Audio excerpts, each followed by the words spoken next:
Hola, buenos días, buenas tardes, buenas noches a todos. Empezamos con una pequeña novedad, que estoy yo dentro del vídeo, pero no os preocupéis que esto lo quito en un momento y ya empezamos con la clase. Bueno, pues en este vídeo, como estáis viendo, vamos a trabajar las reacciones, ¿vale? Una vez más, lo llamado reacciones químicas 3. Como veis, es la combustión del metano que reacciona con el oxígeno para dar dióxido de carbono y agua, que al ser una combustión arde y produce energía en forma de luz y calor. A nivel microscópico, ¿qué estamos viendo? Pues vemos una molécula de metano que reacciona con dos moléculas de oxígeno para dar una molécula de dióxido de carbono y dos de agua. Y la proporción la vemos, 1, 2, 1, 2. ¿De acuerdo? Esa sería la proporción.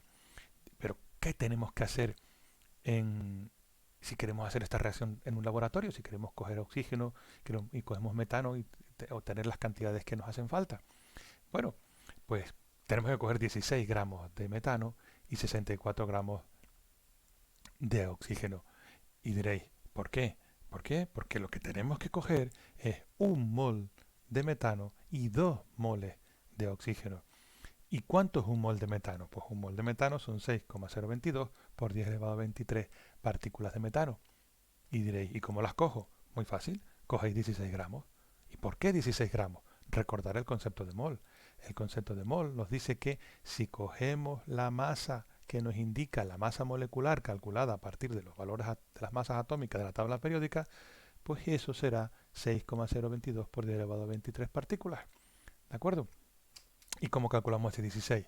Pues recordar, yo pongo el peso del metano, pues será el peso del carbono más 4 veces el peso del hidrógeno. El peso del carbono en la tabla periódica veis que es 12, 4 por 1 que sería el del hidrógeno, veis que son 16 gramos mol.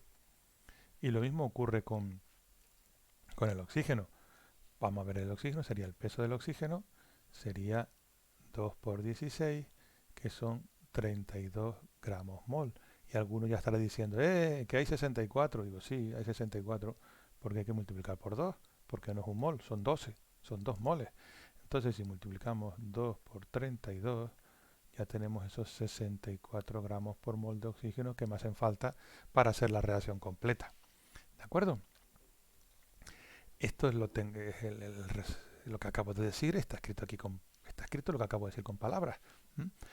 Que necesitamos coger un mol, que son 6,022 por 10 elevado a 23 partículas de metano, y 2 moles, que es 2 por 6,022 por 10 elevado a 23 partículas de oxígeno, para dar esta cantidad, que es un mol de dióxido de carbono y 2 moles de agua. Aquí os lo pongo con detalle, calculado todos los, como veis, calculadas todas las masas, 16 gramos de metano, que reaccionan con 64 gramos de oxígeno para dar 44 gramos de dióxido de carbono y 36 gramos de agua. Como veis, si sumamos las masas de los reactivos, 16 más 64 es 80, y sumamos las masas de los productos, 44 más 36 es 80, veis que se cumple la ley de Lavoisier de la conservación de la masa, que siempre tiene que suceder esto. Entonces, cuando hagáis estos tipos de ejercicios, hacer el ajuste y comprobar que el número de átomos a la izquierda y a la derecha es el mismo.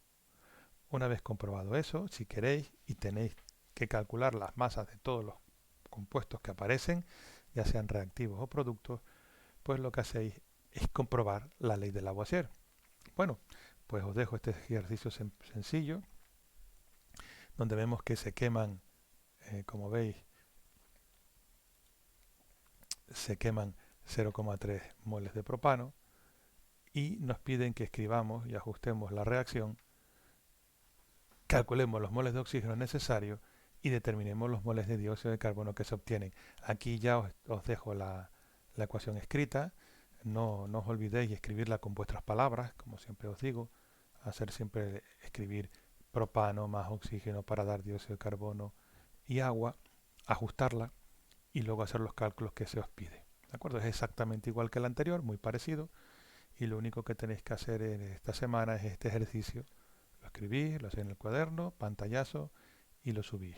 Bueno, pues hasta el próximo vídeo y hasta la próxima clase online donde seguiremos hablando de reacciones.